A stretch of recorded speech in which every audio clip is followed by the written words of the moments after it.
Good afternoon, everyone. My name is Kathy Mitchell. I'm the director of the Center for Academic Excellence. I'm the one who sends you so many emails, but I see you read them from time to time. Here it is.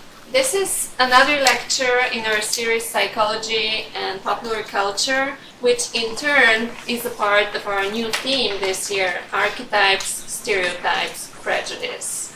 Dr. Patrick O'Connor got very excited when he heard about this new theme of Center for Academic Excellence and proposed to share with you something he's been very passionate about and has been working on for a long time. Funnily, what you see here is books and geek culture, which is also an interesting topic, but it's comic books and geek culture. And we're going to explore how superheroes can empower clients. Patrick will tell you more about himself and about his partner, whose picture you see, moving picture in the life, Josué Cardona, who will participate in this virtual enterprise called a lecture today. Yeah, right. Awesome. Thank you very much. Yes, I'm glad to be here. Really happy to talk with all of you today. As Gatti mentioned, I'm Dr. Patrick O'Connor. I'm a graduate of the Chicago School. Actually graduated just a year-ish ago, and I've worked with comic books in therapy with adolescents, young adults, as well as older adults, and I'm joined with Josué Cardona, who is the founder of Geek Therapy, geektherapy.com, and the Geek Therapy podcast, where he interviews different clinicians from across the country who work with video games, comic books, artifacts of geek culture, even cosplay, for those of you familiar with costume play. So that's why I invited him to be our virtual guest today. He's going to be talking a bit about geek culture in just a little bit, and while I'll be introducing our imaginary client today, and later on we'll talk a bit about how comic books can help out with clients. Josué, anything you'd like to add as an introduction? No, I mean, you pretty much covered it. I'm also a licensed professional counselor in North Carolina. So in addition to my projects, I also see clients regularly. And I'm looking forward to talking more about this. Cool. So what I'm going to be doing is I'm going to actually hide Josué while I'll be talking, and we'll bring him back in just a moment when we continue. So, there we are. Minimize. All right. So let's talk about Abed. For those of you familiar who've seen the TV show Community, he's awesome. He is also a semi-self-diagnosed person with Asperger's syndrome. He's a huge pop culture fanatic, and he loves everything about pop culture. He loves movies and video games, TV shows, and so I want to talk about him today just a little bit. Imagine him being our client. Abed walks in our office and he says, well, I have some problems and we need to talk about this, and so let's get started. So Abed tells us a little bit about himself. He is a 20-year-old male, his parents are divorced, and he has above average intelligence. He's a really pretty smart guy. But he's always referencing pop culture. As he's talking to us in our session, he's always making these references to Batman or Superman or Cougar Town or what have you. He's always referring to these TV shows, comic books, and fictional characters. And he has difficulty making friends. He's a bit surprised, and that's kind of where it's interesting, is that he's a bit surprised when his references to popular culture, something very popular, is not more widely appreciated. Why is it that I talk so much, like when I talk about Star Wars, I mean we've all seen Star Wars, I talk about Star Wars and you're kind of off-put by that. Maybe we're not connecting. I make this reference and it kind of falls on deaf ears. I don't get why all of a sudden we're speaking similar language, right? We're not connecting. It seems to kind of get past him. So what is it that he wants? He wants more friends, he wants richer relationships, and he's asking these questions, what's wrong with me? Why don't people like me? This is essentially the kind of talk that he's bringing into the session, because it's really perplexing him. He doesn't know why it is that he has such difficulty making friends. So again, Abed loves his movies, loves his TV shows, and video games. Some of the things he likes, they all kind of go together. all kind of fitting together in popular culture. He loves Jurassic Park, Star Wars, the Batman trilogy. He, in the show, infamously dressed up as Batman. He loves the show Firefly, Family Guy, Game of Thrones. He loves all of these things, and we do too. We know this. We can probably spout off all kinds of Family Guy lines just as well as he can. But again, some trouble making friends. Video games, he loves Angry Birds, Call of Duty, Civilization, plays all the popular games. We've all heard of these, or at least to some extent we've heard of many of them. And this is essentially what he's referencing. This is part of his life. It's a big part of his life. And so why is it that he can't get that love reciprocated from other people who, again, this is popular stuff. He's not liking all these like fringe things that maybe we haven't heard of. It's all popular stuff, and it's kind of falling on deaf ears. So that's Abed in a nutshell. I'm going to pass it along now to Josué, who will take over talking a bit about geek therapy and geek culture. Oh man, it looks like, Josué, you there? Yeah, I'm here. I don't see yourself on the presentation. Let me see. Sorry for the technical difficulties. I can advance if you'd like for you. Sure. Okay, cool. As you can see, there. Can you see the screen? Yep, I see it. Okay. Okay, so as Patrick was saying, Abed is really just a big geek, and he has this language that he speaks that is really based on all of these references that he knows. I think we're all that way. We all speak about, or we all speak a language based on things that we know. And sometimes we see a show that we like, or we see a movie, and we start quoting it, and that's how we talk. And although Patrick said that a lot of us, is the presentation there? Yeah, looks like I just handed it to you. Sorry. Yeah. All right. Can you advance? Sorry. Yeah, I have it. All right.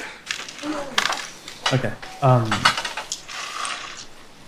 So, and Patrick said that those geek things are things that everybody knows, but the truth is that not everybody knows about those things, and there are a lot of clinicians that if you went to them and you started talking about, I don't know, about Batman or any of those things that he really likes, they would just roll their eyes at you and they wouldn't be very happy with it. So, I want to talk to you about this geek therapy concept that I created briefly. And really, what I do on my website is I talk about how geek culture is saving the world. So, different ways that different people are using geeky things like tech and video games and comic books and things like that, and are really, really doing good in the world. I mean, it's in the military and medicine. Check it out. It's got a lot of great things. Now, like I mentioned previously, I'm a clinician, and I'm here to talk about clinical geek therapy, really. And it's about embracing that geek culture in counseling and psychotherapy. Abed's culture is very specific. I mean, we know what he likes. And it would be perfect if he could find someone, a clinician, who really spoke his language and could work with him and embrace his geek culture instead of maybe pathologizing it or telling him that he needs to stop those things. For example, if you wanted to make friends, you shouldn't tell him, we should stop playing so many video games, because there's actually a lot of people who like video games and he could make friends with those people. So, what does that look like in the relationship between the client and the clinician? We call it being geek affirmative. If you ever heard of maybe LGBT affirmative therapy or different types of culture affirming therapy, this is no different. This is really geek culture affirming therapy. So you take geek culture and you look at things like comic books, video games, fantasy, sci-fi, TV, tech. These are really the tenets of geek culture. And then in therapy, the way we can use that is we can use things that we already know. We can use bibliotherapy. So we could bring comic books into the session. Narrative therapy, play therapy. We could play video games. Video therapy. We could watch an episode of your favorite show. You can use apps and software, to embrace the tech side of someone who really likes that and feels comfortable with it. So looking at the client, we're talking about Abed in particular. So what is in Abed's mind? What does he like? What does he think about? So he loves movies. He's always making references to movies. He loves Inspector Spacetime, which if you've seen the show is really Doctor Who. He loves Cougar Town. He has this place called the Imaginarium where he goes with Troy and he makes up these crazy stories and he lives out his fantasies. And if you've ever seen the show, you know that Abed is Batman. That is indisputable. So of all the things that are there, you know that there's a lot to choose from. And you could use a lot of those different things to really get to not only build therapeutic rapport with Abed, but you could absolutely use some of those concepts to provide insight or give him insight on what is on helping him achieve his goals. And if I had to choose one of those things right there, I would choose probably whatever I knew the most. Personally, I'm a big Doctor Who and Batman fan, but so luckily we could use one of those. And really, I think Abed's biggest obsession is probably Batman, the character he probably identifies the most with. So I know about Batman. I don't know how many of you know about Batman, enough to maybe really have a deep conversation with him that might be useful. So I brought some examples of things that actually exist out there, ways that people are using superheroes and what they represent and what they mean in different ways. So I have an example here of an article that came out that on a study that said, what would Batman eat? And they actually had these kids, and they gave them two food choices, and one was healthy and one was unhealthy. And they asked him, and they asked all the kids, what do you think Batman would eat? And what do you want to eat? So when they asked them what they wanted to eat, they would always choose the junk food. Usually they choose the junk food. And when they asked them, what do you think Batman would eat? They would always choose the healthy food. It's that idea of aspiring to be more, to be like a hero. So that's with kids. And then I brought up this example. This is a documentary film that's actually being filmed right now. And Dr. O'Connor was interviewed for this documentary, so keep an eye out for that. In the marketing material, they say there's power in these stories we tell each other and the stories we tell ourselves. Stories can inspire strength and compassion. And this documentary in particular is all about stories related to Batman and how it inspires different people. And for the most part, these are adults in this story. And I know that personally in my therapy experience, I've had as much luck using geek therapy with adults as with kids. So if you don't know anything about geek culture or superheroes or anything like that, like I do or like Dr. O'Connor does, what could you do as a clinician, as an aspiring clinician? So are there tools available? And there are a few. There aren't many, but there are a few. For example, there's this one book that's called Using Superheroes in Counseling and Play Therapy. And it's full of articles that have references to Star Trek and fantasy novels like Lord of the Rings and different superheroes and how you can use those with kids and teenagers and use them in play therapy during counseling. And then there's another tool which is pretty good. It's really the only one I know of. It's actually a database of comic books that you could use in therapy. And the creator of Comicspedia is Dr. O'Connor. So I'm going to pass it back to him so he can explain to you one of the only tools that exist to really be able to reach clients in the case where you don't read comic books like him and I do. I mean, we buy Batman comics every month, and this is something that we really like. But not all clinicians are like that, and you could absolutely get really far with somebody like Abed if you had a tool like Comicspedia. All right. Thank you, Josué. So as you mentioned, I created Comicspedia. You can find it at comicspedia.net, and it's a web tool that provides this database of comic book summaries. So and each summary is tagged with clinically relevant themes, so you can bring them into therapy. I'll talk about that in just a moment. So Comicspedia has 275 comic book issue summaries. I have them organized by demographic information, so you can find heroes who are white, black, Hispanic, young, old, what have you. I have 16 themes that I list that we can find across many of these comic books that are relevant for therapy. Themes like being different, abuse of power, family, roles, things like that, romance. And in each theme, I provide 3 example questions just to kind of get things started. If you're uncertain about what do I do with this? So I've got this comic, you tagged it with being different. What do I do? I've got at least some example questions that you can follow along with to kind of get that ball rolling so you can start working with that comic book in session. I also have the information of the month and year it was published and the issue order. It makes it easier for ordering and finding. Go to your comic book store and say, I need Detective Comics 604 through 606. They'll get it for you, and boom, you get a nice little bag with some awesome comics in it. Currently I have 25 superheroes and supergroups. Man, I can't imagine if I had 200. I have 25 superheroes and supergroups. X-Men, Avengers, Justice League America, Batman, Superman, Spider-Man, Fantastic Four. I mean, it's essentially all the big ones. So chances are when you access Comicspedia, you're going to find a superhero you like, a superhero your client likes, and you'll be able to find issues that are relevant for your client. I also provide some ideas for therapy. Oh, that text looks terrible.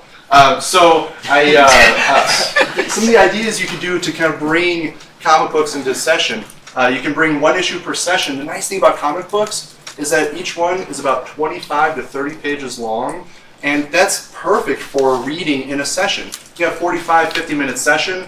Most clients I've done this with will read a comic between 12 and 20 minutes. You still have the majority of the session left over to talk all about the content, talk all about the different themes and what's going on, and you can start to process it. You can also invite your client to change a storyline. The nice thing about comics is at the end, there's always a cliffhanger, right? Because they want you to buy the next issue. How's this going to happen? How is it going to get resolved? Invite your client to change that storyline or think, what would they do differently? What's going to happen in the next issue maybe? How would you handle this situation if you were given the resources of Batman or the X-Men, or if you had a mutant power?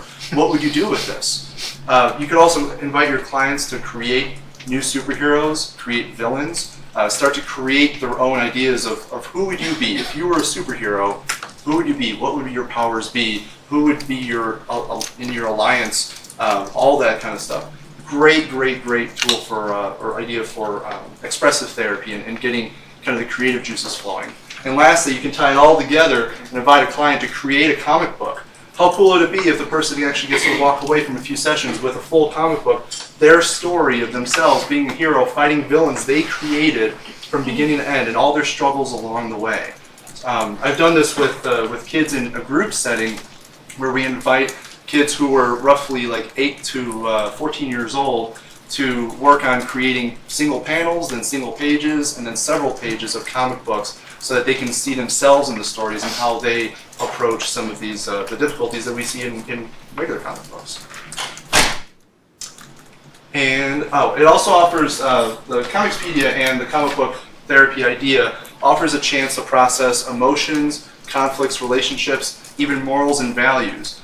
There's a character in the DC universe, his name is Red Hood, and the way he's most often depicted is that he's the hero of Batman kind of taken to another level. His idea is, Batman, if you really want to be effective, you've got to stop busting these guys and put them in jail. You've got to kill them. I mean, the Joker can't keep, raining terror all over Gotham City if he's dead, so I'm going to go kill him. That's a huge moral dilemma, right? Like, I love Batman, he's cool, but what about this guy? I mean, that kind of makes sense too. At what point do you kind of draw the line of what's right, what's wrong, and kind of finding, defining the gray area and the black and white areas? So bringing these stories in offers a lot to process, because ultimately it's about the client connecting and relating to the characters in the story of what's going on. Because you're going to be asking them, what's your favorite superhero? Who is this person? Tell me your story. Tell me what you're interested in. Tell me what you're struggling with, and I can find a comic book that's gonna address something very close to that, and we can start to process this idea. So, what does it look like? Got a sample, couple panels from Batman and Robin. Came out a couple of years ago. For those of you in the back, I'll help you by reading a little bit. So in this issue, Robin has the Joker cornered. He's got him on a chair. He's kind of like tied down, and the Joker is trying to get Robin in a bit of a trap. Robin doesn't know that. So Robin is telling Joker, "You say you're a force of chaos and you don't plan anything. It just happens. But I've read your files and everything's a plan. So what's it this time? Because I don't think you know what chaos is. Chaos is needing someone to change your feeding tube. Chaos is not being able to go to the toilet without help." The Joker says, "You sound just like him." And he's realizing he's capturing him in exactly the moment he wants him in. What he wants Robin to do is to get close to him, because in the room, he's far back from him and he's got this crowbar. And he's saying, "I'm going to beat the hell out of you, Joker." And Joker wants that because he wants to draw him close. And does he do it? Ultimately, he does. Robin makes this juvenile move to go in to attack and to just act on his impulses without thinking, first, maybe I'm being lured into a trap. And what happens just shortly after this is the Joker had some of his Joker venom under his nails. He scratches Robin and he goes down paralyzed. He brings in Robin exactly where he wanted him. And this is a huge moment for adolescents to process of what are some times when you felt like you were so in the moment that you were making decisions you weren't even aware of, or it just felt so right and so good, but in retrospect, man, it had some terrible consequences you weren't even thinking about. Just a few panels that can help with that. So how do we help Abed with something like Comicspedia, bringing comic books into therapy? Again, we ask him, so who's your favorite superhero? He goes, Batman. What are some of his struggles then? He's unhappy with his social life. He is unclear about his future, like how does this all kind of wrap into who I'm going to be? What should I major in? What should I do? Being in junior college, in a community college, he's really not sure about that yet. He loves film. Is that something he can see himself in? In the show, it's not really all that great because he's trying to get everyone else like wrapped into his little schemes of making films and stuff, and they don't really like that. He also feels very different because he feels like something is wrong with himself. He knows that something is different about him, that people react to him in a different way than each other, and he can't quite figure that out. He knows something's wrong. So I got some examples of what Comicspedia looks like. When you go to the Comicspedia website, this is the page that'll greet you, and on the left there we have by themes. I have all the different ways to organize it. Main character themes, demographics, ideas for therapy, all that. Try to keep it pretty simple. So when you click on by themes, you'll see the list of themes presented. There's 16 of them. Again, abuse of power, being different, collaborating with others, all the way down to others' expectations, personal attack, revenge. So you find the theme you want to work with, and from there you get a long list of comic books that are tagged with that theme. The nice thing about comic books is many of them, although not all of them, are titled based on the character. So there's X-Men comic books, there's Batman comic books. It makes it really easy. So you look at this list and you think, well, let's see, we got some Batman, we've got some X-Men, we've got Detective Comics, Green Lantern, Irredeemable, Hawkman, all this stuff. So a little bit of a cheat here. I use Detective Comics knowing that that's a Batman comic book.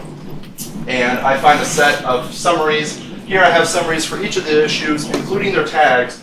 And when you've got different tags, you can start to keep track of them. Although I pulled these for being different, at one point we'll also be talking about deception, romance, facing fear. Those are other issues that come up within that comic book, so it offers more opportunity to process different things than maybe I initially intended. But just to be safe, all of them are very different.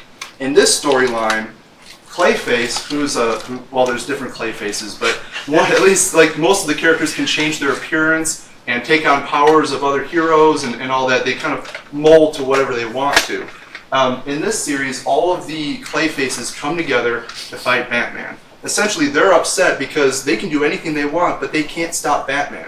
And part of this comes out in the idea that Batman knows who he is, he knows what he wants, and he's out there getting it. He's accomplishing goals every day because he is so certain in his identity and his goals in life. He is very, very accomplished. These Clayfaces are trying on all these different roles and different forms and everything, and they just can't be successful. So they're trying to band together, all group up on Batman, and fight him. So here's a storyline that we can use with Abed of what are some times when you've tried on different roles and it didn't feel comfortable with you, or you weren't successful with it. What are some things that Batman does to further hone in on what his identity is and how that compels him to be successful, how that brings him motivation in what he does.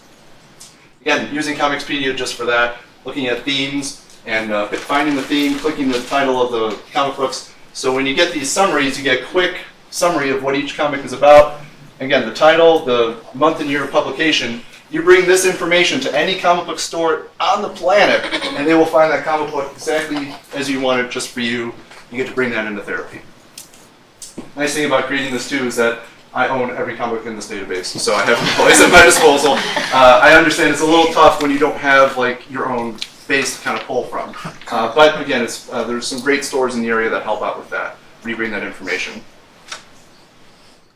So I want to conclude with some takeaways. Josué, go ahead and get us started with our first takeaway. So like I mentioned before, seeing geek culture as a culture, just like we would see any other culture, can be very empowering for the client and can be very useful in therapy. And if you talk about being culture affirmative, being geek affirmative, and really embracing culture, you can see many different cultures. I mean, we're just talking about one example here as geek culture, but it's really to, again, not pathologize, not see that there's something wrong with the client or something strange, just see that everything that they like and everything that they're about, that's their culture, and it's important to really embrace that, whatever it may be. Next. Yeah, like I just said, don't pathologize being geek. You know what I mean? For a lot of kids especially, it's a derogative term.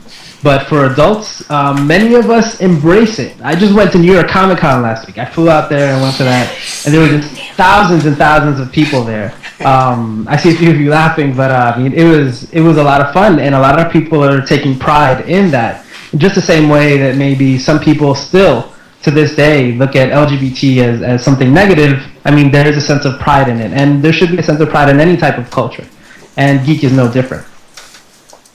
Next. Yep. The nice thing about geek is that it is a common language, that we all know something about Batman and Superman. And I'll even take a risk. Let's try this out really quick. Who can tell me what is Batman's alter ego's name? Bruce Wayne. Bruce Wayne, fantastic. What is, name, let's hear 5 different members of the X-Men. Steve? Oh my goodness, okay. There's like, okay, alright. Yeah, plenty. This is a common language. We all speak. We know who these heroes are. We know what they can do. We know what their origins are. We know their stories. We just have to access them. That's what we have to keep in mind, is that this is something that's ingrained in all of us. We know this from such a young age. We love the cartoons and the comics, maybe even when we were younger, playing the video games and all that. That this is something we all understand, and it's absolutely an untapped area that needs more work and more utility.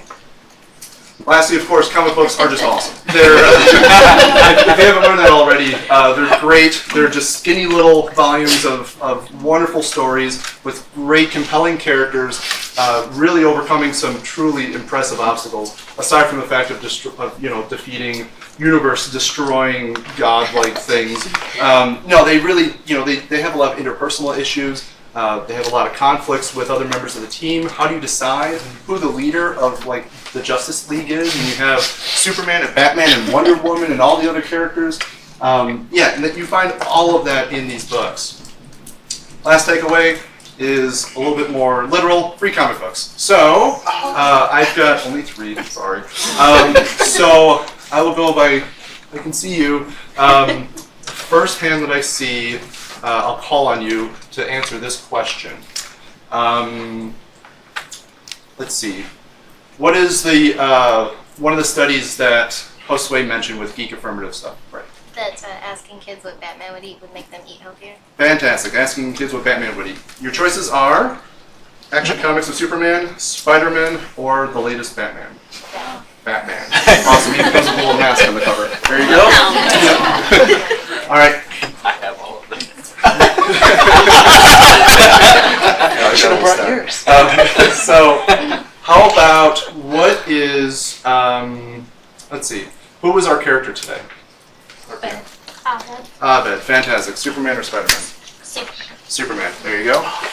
And lastly, who is the villain that I gave an example of that Batman? Yes. Clayface. Yes. Well, I guess come on up when you're.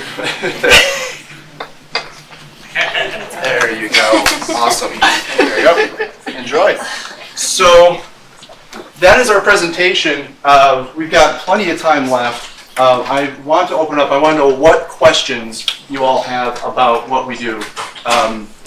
Please direct it to either myself, Dr. O'Connor, or Josué on Skype so that we know who should answer. So, yeah, right here. Either can answer. My biggest concern, I guess, is that there's a lot of violence in comic books, and they say violence is the answer to everything.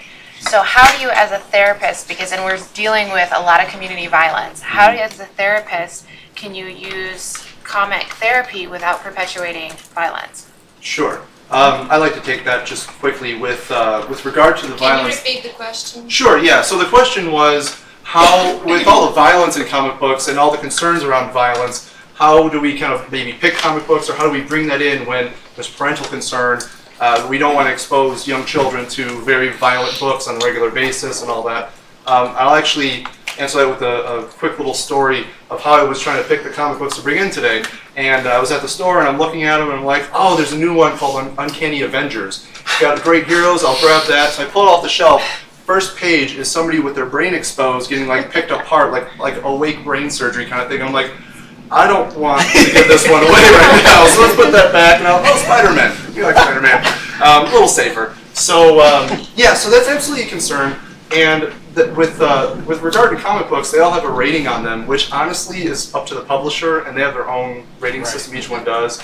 And so when it comes to Marvel, like T+ would be like kind of more violent or sexualized comic books. And DC has something similar, like all ages books. There's some that are written specifically for like young kids, like 11 and under, and others that are really kind of more adult focused, with adolescents, of course, one of them as well. But really, part of it's just the rating system you've got to look at to keep an eye on the violent content. The other piece is the more you're familiar with comic books, the more you're going to know what's right for the maturity of the person that you're working with. Yeah, like the Robin one, what was that rating? The one that you showed us? Yeah, that one was only T.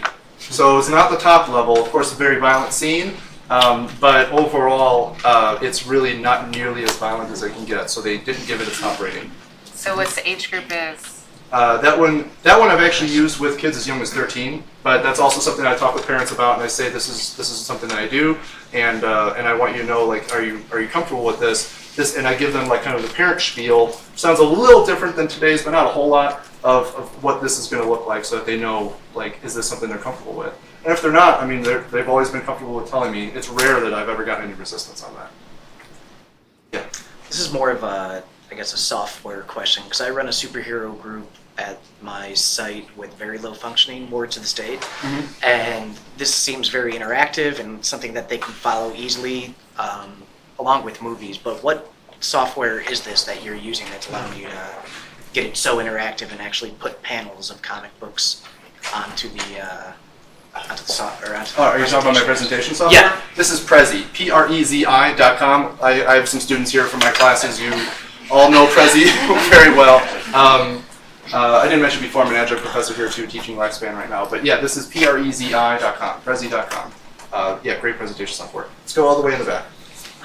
I went to the Comicspedia site because I was really interested in it, and I noticed that all of the characters that you have listed are all from American-based comics. Have you contemplated bringing any of like the Japanese animation or the Japanese sourced and Korean sourced characters? Yeah, that is actually one of like the top questions that people ask me when they first become familiar with Comicspedia, and I try to keep it more narrow focus. A, because I'm just one person, I can only read so much, and B, because it's the more I think specific it is to superheroes, the more generalized it can be to a broader audience. Because I've had plenty of clients who never read comic books before. I even had one client who didn't know anything about Batman other than the name and the logo. He didn't even know Bruce Wayne or anything like that. So, but there was enough there that he knew of Batman. If I start filling it with kind of more niche stuff, or kind of more comic books within, like,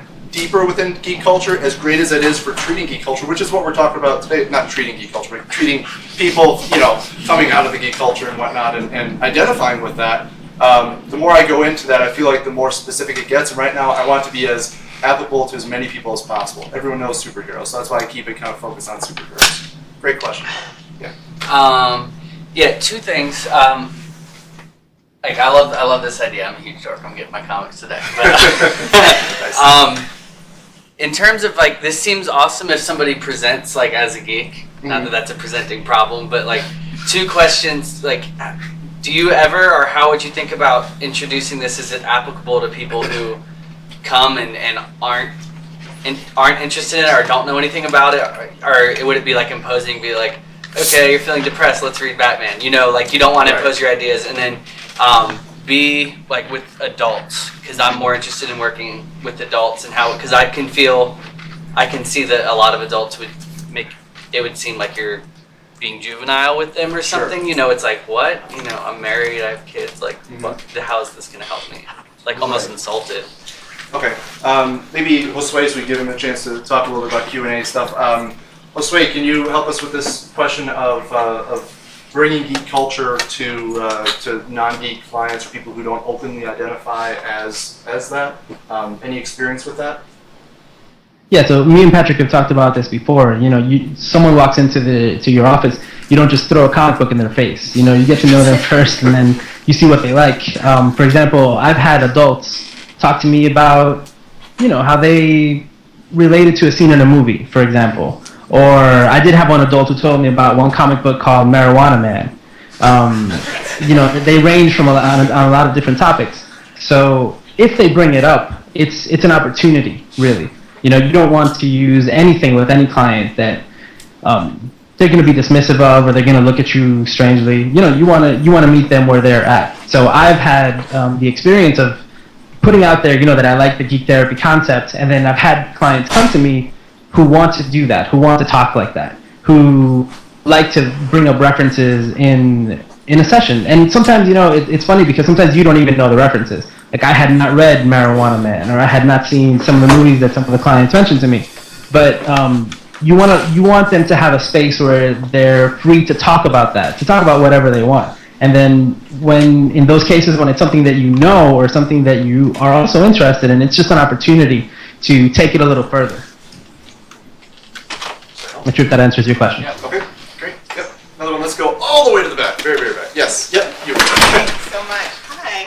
My name is Cynthia Langton, and I teach the expressive therapies class in clinical psychology. So I'm really excited to hear different applications of comics and art in therapy. I'm curious about, in your work, the gendered experience of using comic books and graphic novels, and and experiences of either working with women or working with young men. Any gendered experiences around that? Sure. That would probably be question number 2 on the top questions that I ask, is like sexualized women and sexualized characters and whatnot, working with those issues, in that, of course, they're far less represented in comic books as well, in terms of just the number of heroes and the popularity of them. It's certainly very difficult. It's very tough to find good comic books with female leads, but that doesn't, of course, mean that they don't exist. There's a group of women who created something called Womanthology, like woman anthology, but whoosh. And they wrote a great hardcover book that has tons of like comic book stories. They're all drawn by and written by women, and it's all about like powerful women in great situations. I got to interview one of the writers on it, and she makes great comics in an indie publisher. And but yeah, it's definitely one of those things that it's difficult and you have to seek out. I will honestly say that some of the most informative people you can find, although sometimes you're met with interesting attitudes, are comic book shop like workers and the managers and whatnot. They know all about these different stories, and those are always people I go to when I have questions of, I want a storyline that looks like this, or I need a character that looks like that. They can pull it right out, right off the top of their head, and they'll help you find a book just for that reason. Given the nature of my work and who I specialize in and who I've worked with, I mostly don't see female clients. Pretty much the vast majority of my clients have been male, kind of teen to young adults. So I haven't had much experience with bringing comics to a female population myself. Do you have any on your website? Female leads? Yeah, I've got Birds of Prey as an all-female supergroup. I've got Wonder Woman, X-Men, there's plenty of good females there. But yeah, it would probably be out of the 25, you might find like 4 or so. Yeah, it's tough. Sure. Yeah, How about if you have a female client and ask her to look at the comics with a male superhero and create her own comics with a female hero? Yeah. Wouldn't this be a solution? Yeah, that's a great idea too. Yeah, looking at comic books with male leads, it's not like females don't like Batman or don't like Superman or what have you. It's or Spider-Man. We all know these characters again, and we can speak plenty about them. We can absolutely read some of these comic books with male leads in them, and then use as an offshoot to kind of be creative and say, yeah, so what's missing? Well, I didn't really see myself in there. Let's put yourself in there. Let's create a character. Who would you be? Would you be Spider-Woman, or would you be Beetle Woman, or something else entirely, and you get to help Spider-Man? Are you the villain? Are you, his sister or cousin or what have you? Absolutely, kind of inviting that creative process would be great. I want to chime in on that. Yeah, go ahead. At Comic-Con just now, I went to a psychology of cosplay panel, and there were a few psychologists talking about the topic of people dressing up as their favorite superheroes, and they talked about gender bending a lot. And we mentioned there was a male Wonder Woman on the show, and a lot of people are dressing up as Lady Vader instead of Darth Vader, and people are really embracing the archetype of the heroes and of the villains and what they represent. And at least in a place like that, people are really embracing just what that character means and then making it their own. And really that's what you're hoping that these comic books will do in therapy. You know, you're reading the story and you see yourself there, or you see yourself where you want to be. So gender, for some people, it's a bigger issue than others, but I think it's really good if we can get them to a point where they just get to the core of the character and can identify with that. Absolutely. Another question? Yeah.